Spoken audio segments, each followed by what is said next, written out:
In 1947, the Communist Party of the United States was growing fast. They rallied behind workers, organized strikes, and their influence was rising steadily. But by the early 1950s, everything changed. The Red Scare was in full swing. In America, being a communist wasn't just unpopular, it was dangerous. The government had turned its gaze inward. Loyalty was questioned, and fear spread like wildfire. Inside CPUSA meetings, whispers replaced chants. Unity gave way to suspicion.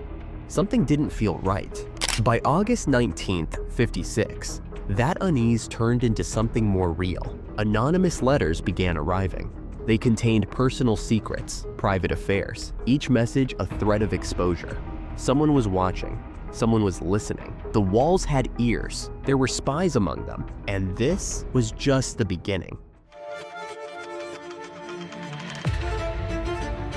You're watching Veil, where we uncover the hidden truths behind the world's most secret operations. This is the story of COINTELPRO, a covert FBI program that ran from the 1950s through the early 70s. Launched in the 1950s, it began as a national security measure, but it quickly expanded. The program's targets grew beyond suspected communists, reaching civil rights leaders, activists, and anyone the government feared. It started as surveillance, but it may have gone much deeper.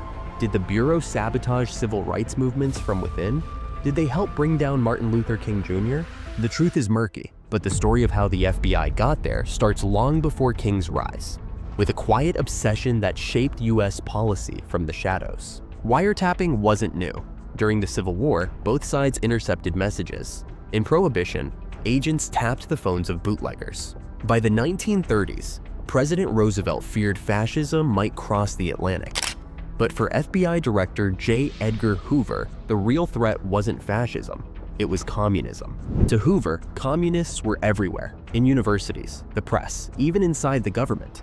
And during the Great Depression, as Americans lost faith in capitalism, the Communist Party USA gained ground, swelling to over 85,000 members. Though CPUSA focused on labor rights, Hoover saw the seeds of revolution. He warned Roosevelt and requested total authority to investigate.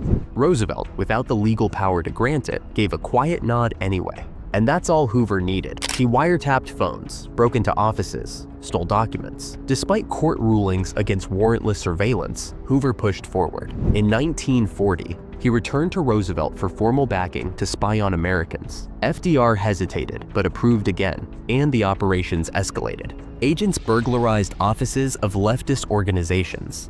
Black bag jobs, they called them. They targeted socialist newspapers, compiled names of subscribers, and created arrest lists for wartime. When the US entered World War II, attention shifted to Nazi Germany. But once the war ended, Hoover's focus snapped back to communism. Then came the Cold War. In 1956, as nuclear tensions rose, Hoover proposed a new plan to President Eisenhower. He described surreptitious entry, breaking and entering, masked in reports as intel from confidential sources. Eisenhower approved, and with that, COINTELPRO was born. The goal? Not just to monitor the Communist Party, but to destroy it. Every tactic was on the table. Agents wiretapped phones, stole membership lists, and planted bugs in activist group headquarters. They launched psychological warfare, spreading rumors, leaking secrets, and stirring internal distrust. One couple's son's arrest was leaked to the press. Another member's wife was shamed for buying a new car, painted as hypocritical and capitalist. Some were blackmailed for their sexuality in an era when queerness was criminal. Teachers lost jobs. IRS audits piled up, lives unraveled, quietly, surgically. But how did the FBI know who was in the party? Simple, they were inside it.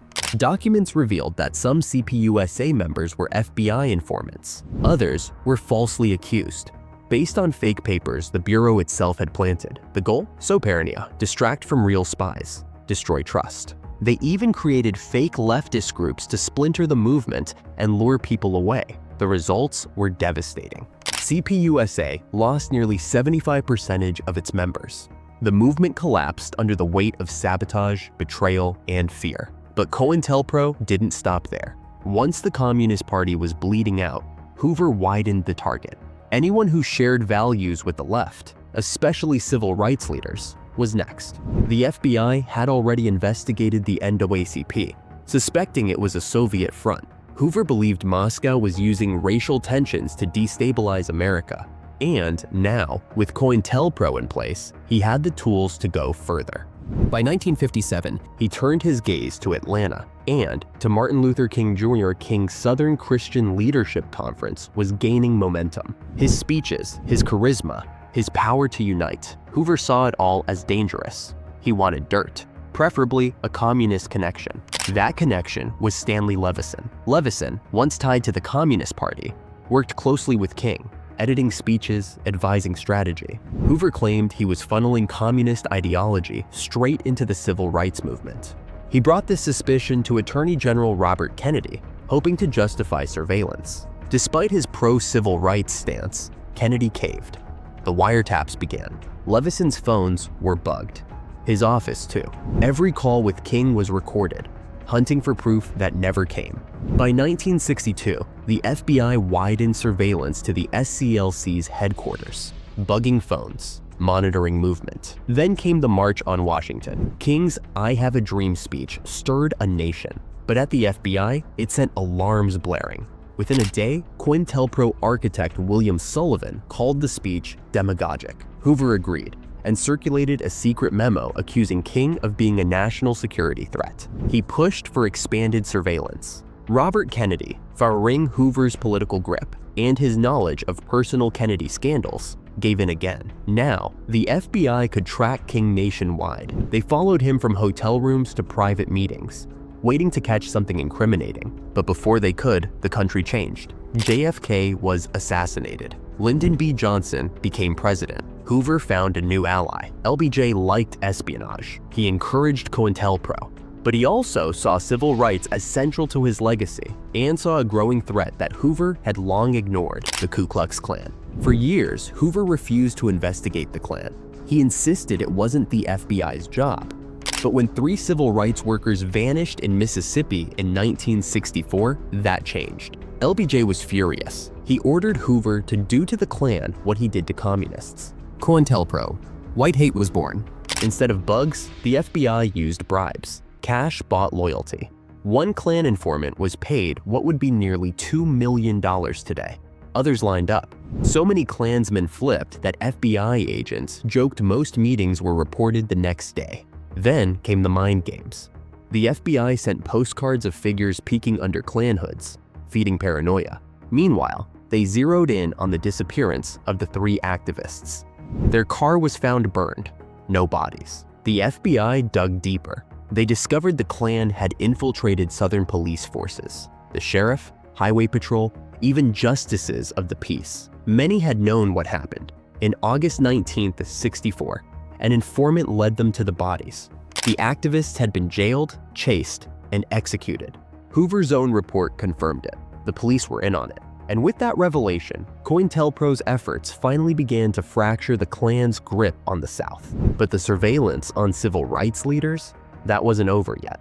Even after targeting communists, civil rights leaders, and the KKK, COINTELPRO didn't stop. Next came the anti-war movement and Black Power. By the mid-1960s, protests against the Vietnam War exploded on college campuses. Thousands of students, many facing the draft, marched through the streets, refusing to fight a war they didn't believe in. President Johnson, watching his approval ratings crumble, blamed the unrest on radical groups. One of them was Students for a Democratic Society, or SDS. He ordered Hoover to take them down. Hoover didn't hesitate. Even though SDS denounced communism, Hoover saw any anti-war sentiment as communist by nature. But this time, there was resistance, not from the public, but from inside the government.